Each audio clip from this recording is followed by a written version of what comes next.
The National Assembly will consider a fresh provision for fuel subsidy in the 2022 budget. House of Reps to probe quantity of petrol consumed daily. Also on the program, the bandits slaughter a very pretty lady, and the lady was pleading with them not to slaughter her, and they slaughtered this lady. Senator Smart Adeyemi will join me to talk about the Electoral Act, fuel subsidy regime, and other legislative matters. Also later on the program. It's not up to more than a month that Mr. President come out boldly and define those bandits as terrorists. Deputy Chairman, House Committee on Defense will give us a legislative perspective to the military onslaught against terrorism. This is the Halo Chambers on TVC News. I am Jesu Adeyemi. The meeting between the President of the Senate and the Minister of Finance alongside major stakeholders in the petroleum industry saved Nigerians from the removal of fuel subsidy that would have led to tough times for citizens. It also averted an industrial action that would have crippled economic activities in the country. Now the federal government has agreed to make additional provision for the fuel subsidy in the 2022 budget. When the subsidy will be removed, eventually, it will be at such a point at which the hardship will be very minimal and would have been taken care of. We did make a provision in the 2022 budget for fuel subsidy for January 22. And that suggests that from July there will be no subsidy. And this provision was made sequel to the passage of the Petroleum Industry Act that has made a provision that all products will be deregulated. Subsequent to the passage of the Act, we went back and amended the fiscal framework that was submitted to National Assembly to incorporate this demand. Joining me now on the program is Senator Smart Adeyemi, representing Kogi West Senatorial District. It's good to have you on the program. Thank you so much. Before we start our conversation, watch this. The president must know that this is a bad time for our nation. We must look for foreign support to save this nation. This is my position, Mr. President. We must rise to it. They are killing people in the east, in the west, in the south, in the north. We should shut down the National Assembly. Let's shut down. If we cannot save this country, we stay in our homes. Our country is bleeding. People are in poverty. There's no food. People are hungry. Insecurity is threatening us. We cannot pretend. It's better we are not here than to not see that here people are dying. Every day Nigerians are dying. We must rise to the occasion. And so me, Mr. President. Viral video of you last year when you talked about the rising insecurity across the country. You got emotional when speaking, and indeed, you spoke on behalf of many Nigerians. Do you feel you let your party down by your outburst? Because that seemed to be the sentiment at that time. Well, let me just say that before I came to the chamber that day, I saw a clip somebody sent to me, unknown to me, that we're going to be discussing Insecurity Nigeria. The film clip was a particular scene where the bandits slaughter a very pretty lady, and the lady was pleading with them not to slaughter her, and they slaughtered this lady. And shortly after I came to the chamber, and I coincidentally the issue of security came up. So looking at the video, I saw some couple of about 10 minutes to the time I came to the chamber. I felt I owe the Nigerian nation and my God to speak the truth. When you talk about insecurity, it cut across. Nobody is excluded, no section of the country is free of it. And I think more importantly, once you are elected, you have a responsibility to your God and to the people who have elected you to speak the truth and nothing but the truth, irrespective of the political party that I may belong. And for those who probably have been following my track records, when I was in the PDP, I had cause to speak on very serious national issues, and I didn't spare the party at that time. Some people will say nothing much seemed to have changed. The killings have not stopped, and other violent crimes have also not stopped. What really is the problem, despite several motions, bills, and resolutions by the Senate in an attempt to end insecurity? I would have loved to grant this interview if I knew you were going to be talking along this direction. I've expressed my feelings on the floor of the Senate. I've spoken all that should be said. And I think it's left to the government, the executive, to decide what they want to do. The solutions to this problem, which I have preferred in my presentation, which you refer to, was simply that the situation on hand is not what we can single-handedly cope with. We don't have to pretend about it. It is not a failure on the part of our government if they seek for foreign support. No nation on planet Earth will tell you doesn't need the support of other nations. We all need the support of ourselves. You know, we have quite a number of forums of nations of the world. Why do we have the United Nations? Why is it that ECOWAS exists? Why do we have the African Union? They are all an umbrella of nations to come together and look how we can make the world a better place. Now, to me, there's no justification why Nigerian government should not seek for foreign support. We have spent trillions of naira. We are coping with this problem. And make no mistake about this problem. The insecurity you see today in Nigeria, they are not local insurgency. They are not local bandits. These are well-trained army. These are sponsored terrorists by developed nations. The National Assembly recommitted the Electoral Act Amendment Bill for consideration and passage, but does the provision of the direct and indirect primary and consensus truly reflect the will of the people? Remember, you strongly kicked against the adoption of direct primary. I was against direct primary, and I guess I was the only person in the Senate who rose against it. Now, at that time, perhaps my colleagues didn't see what I saw at that time. Now, when you talk about direct primary, you talk about a voting system that we give room for all card-carrying members of that party to vote. Now, there are certain elections that, if you go by that direct primaries, some political entity will be shortchanged, because there are areas where people voted not according to their party affiliation, but they voted according to candidates. There are people who refused to decamp, went, for instance, I decamped to APC in my central district, who still maintain carrying their PDP card. But when it comes to voting, they will vote, or they are voted according to the candidates they are seeing. Now, when you come with direct primaries, those people will not have the opportunity or the privilege of voting for those of us in APC because they are not carrying APC card. In essence, they'll be voting for the candidate that they believe is better off, irrespective of their party. There are still Nigerians who vote along that line. They look at the party, the candidates, they look at who they are, what they stand for, they are interested, and they vote accordingly. Now, in my central district, we don't have illiterates much. We have highly educated people. Our animals are even educated, you know. So what I'm saying in essence is that there are a good percentage of my people who are not necessarily in my party. But if I'm running an election tomorrow, they're going to vote on the basis of my performance, even though they are not in my party. So as people talk about direct primary, I think the concern of Nigerians should not be how political parties pick their candidates. The federal government has backed down from plans to remove fuel subsidy and will now make provision for it in the second half of the 2022 budget. Does it mean lawmakers did not know that the appropriation bill had no provision for subsidy payment, but went ahead to pass the budget? Well, you know, in governance, in government, there are so many processes, and there are things that are done in anticipatory of what the information available. So at times, these things don't work together, or they don't give the result anticipated, due to the fact that when you talk about budgeting, you are just talking about proposals of expected revenue.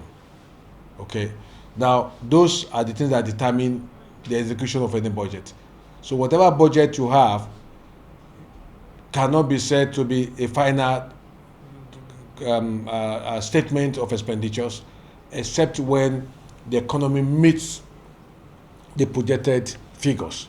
So when that happens, you have a kind of a lacuna as to what to do. So to me, it's not as if it was exactly what you have said, but it was equally based on projections and expectations.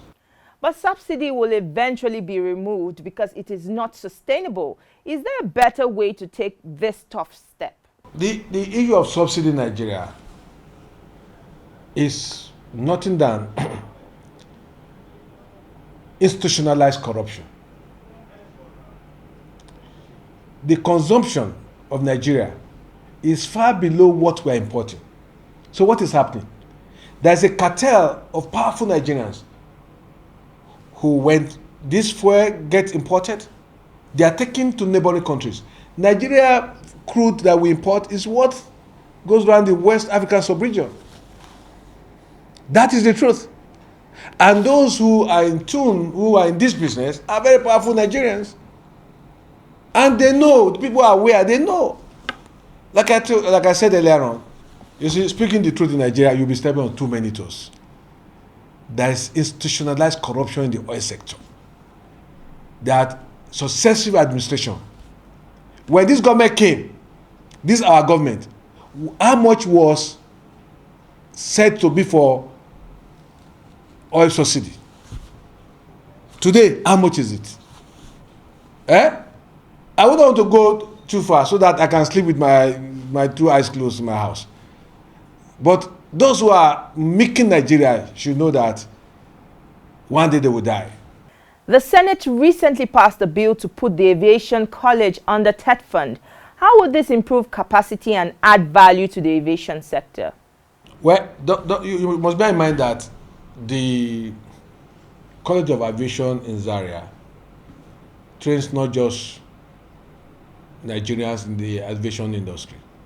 They equally give training support for West African countries. And the College of Aviation in Zaria is one of the oldest in Africa. It's well over 50 years now. They've been trained more than 50 years. And it's an institution that is globally recognized for the training of aviation staff, apart from captain, the pilot, other subsidiaries, other supporting staff are equally trained in the aviation college. So for us, there's the need for us to upgrade it, so that they can start awarding national diploma and high national diploma in aviation, in various fields of aviation, and that will equally help to develop the aviation industry. I equally wanted to know that very soon you start seeing more airstrip in many parts of the country. In this budget, I made a proposal for the construction of airstrip in Ajakuta and State Complex, in Okija, Uli Okija, in Bida, in Edo, in so many places, so that there could be free movement of goods and services. It will help to accelerate economic activities. Now, we will need people who will man all these stations, who will equally be captains of, pilots of some of these aircraft. So it's an ever expanding industry. So this, the upgrade of this institution is to have an institution that will produce high-level manpower for the aviation industry. Elections are coming and politicians are beginning to make known where their heart lies. What next for Senator Smart Adeyemi? Will you return to the National Assembly or you have other plans? Well, I must confess that I never knew I would come here for a third term. It was not in my calculation. And as a Christian, I always believe that nobody can take any honor upon himself except that which has been given by God. It is only God that determines leadership. As I speak to you, I have not made up my mind as to whether I'm running for Senate or governorship. No. In leadership, at times, you allow God to speak, and God doesn't come down. God speaks through people to you. People will start making suggestions. People will start wanting pressure, do this, do that. So until when that time comes, for me, I want to be more focused on some of the issues that I have here. What makes you a good politician? It's not the number of times you serve or the position you've held. It is how far you have been able to touch the lives of those who have elected you. For me, it is not for me to say I want to do this. I always allow people to determine. When I came to politics, people came to me to run to contest. I will wait for God to speak through the people. When the people decide as to what they want me to do, then I will pray and I will take my position. But for now, I still look up to God to determine what I will do next. The House of Representatives has started the process to probe the state of refineries in the country and also make an inquest into the quantity of petrol consumed daily in the country. This was as a result of growing concerns among lawmakers over the activities of the NNPC. Speaker Femi Gbajabiamila set up an ad hoc committee to carry out this task. It's important that we find out, we do a thorough investigation to determine exactly how much PMS is consumed in Nigeria per day. Nobody has a figure, and we need to figure out exactly what we're consuming in Nigeria. It's only after you figure out what is consumed that you can even begin to talk about whether you should have fuel subsidy or not. Joining me now is Honourable Makki Yaleman, representing Kaugama Malam Maduri Federal Constituency of Jigawa State. He's the Deputy Chairman of the House Committee on Defense. It's good to have you on the program. Thank you very much. At last, the National Assembly has a harmonized copy of the Electoral Act Amendment Bill. How optimistic are we that it won't face further hurdles before the President? We have gone far because this bill has sent to the presidency. They peruse it, they go, they extract where they think need some amendments. And when they bring it back, we have done that. And initially, even when they interviewed Mr. President, he mentioned it.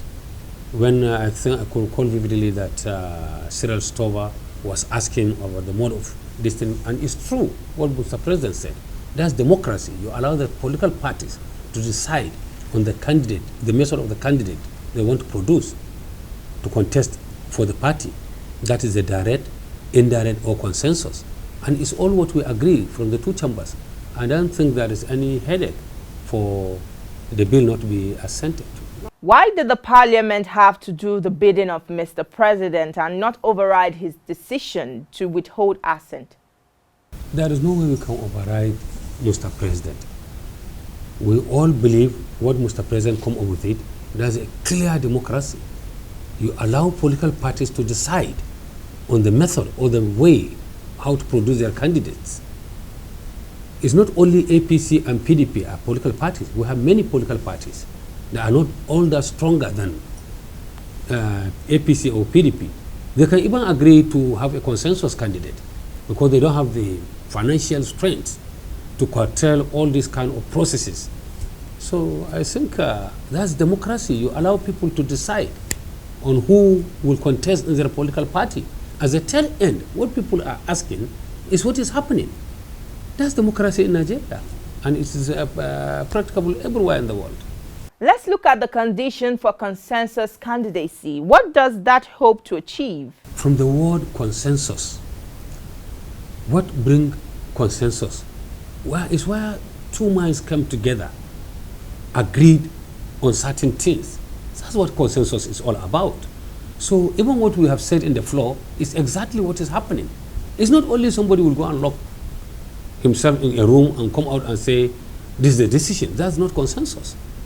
It's people that gathered together and agreed on one term, so that at least that would an idiom to the public. There was also a special convention. Won't the process be rather prolonged?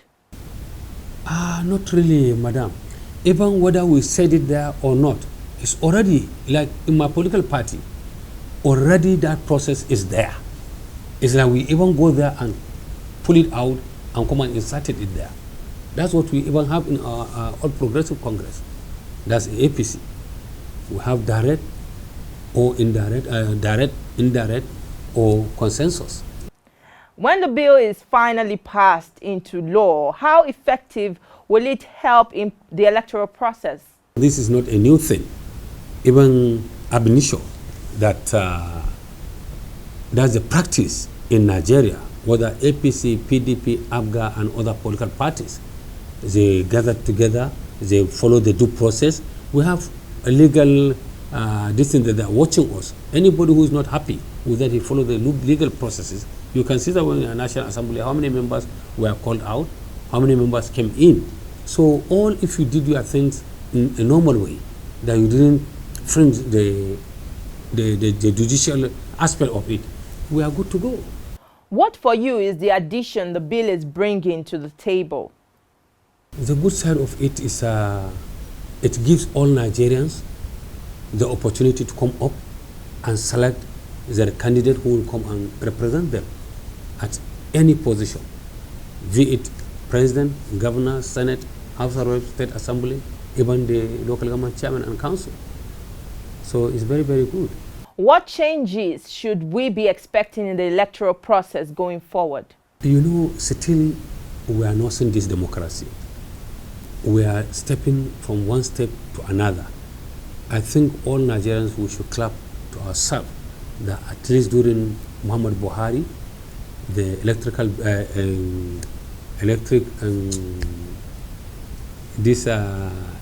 bill has been signed. So it's a electronic bill, yeah, has been signed. Let's take that. The electronic release of results. Not really. You know, even that aspect, we call the NCC.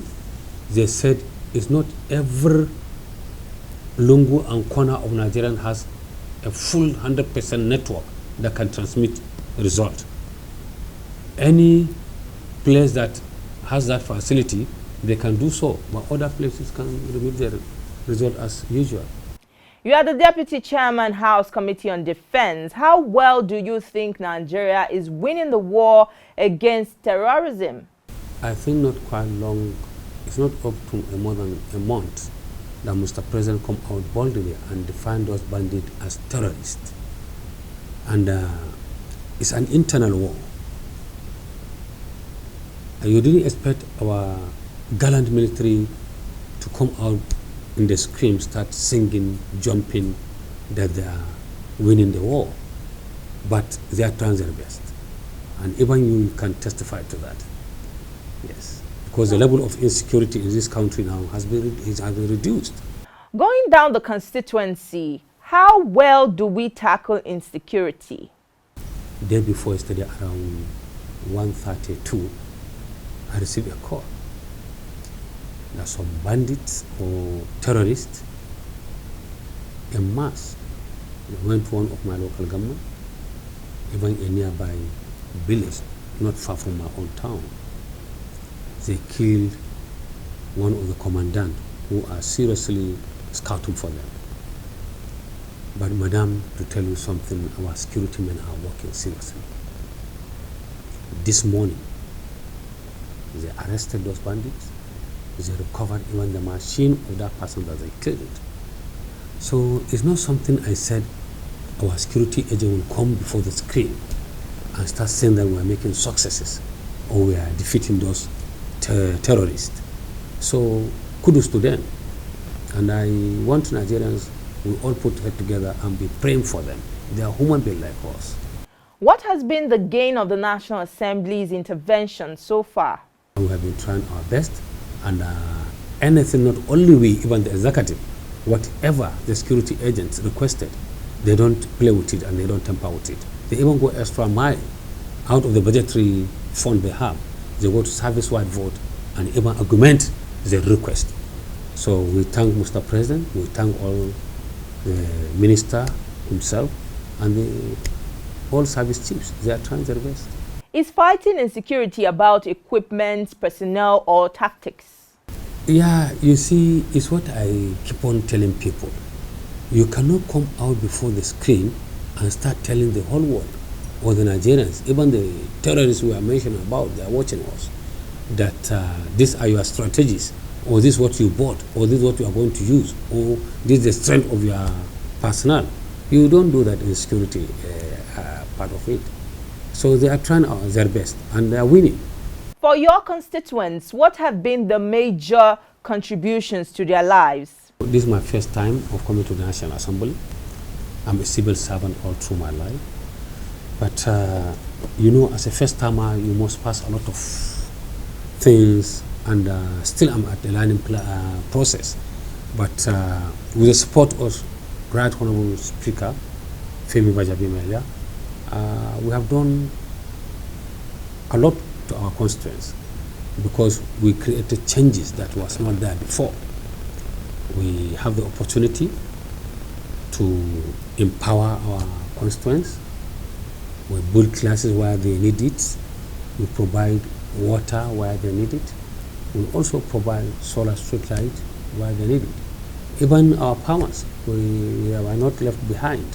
We try and see that we encourage them, we support them with fertilizer and a lot of mechanisms on how they improve their farming. The leader of the House of Representatives, Honourable Adeyemi, has welcomed his 28th child. He also gave strong assurances that the number of his children will hit the 30 mark before the 2023 general elections, but he is asking for an amendment to the Electoral Act to make provision for the creation of a polling unit in his family compound. This created a comic relief on the floor of the lower parliament to the amusement of other lawmakers. It is no longer news because this didn't happen in the last 24 hours. It is true that my beloved family has gotten an additional one person, not two like you said, and it's a baby girl bouncing. The mother and the baby are hale and hearty. The husband is still active. I'm here. And I thank God. And I thank God like I kept words. Like I kept words with the House of Reps. That while I had 27, I promise you that I will continue counting. I want, by the grace of God and by your prayer, that the count will continue. Thank you and God bless Nigeria. That is all on our program for the week. You can see a repeat broadcast of the show on Sunday. Also watch this episode again on TVC News YouTube channel. Do not forget to subscribe, like and share. Also follow me on Twitter and other social media handles to keep up with the latest news from the National Assembly. My handle is at Tijesu Adeoye TVC. Thank you for watching. See you next time.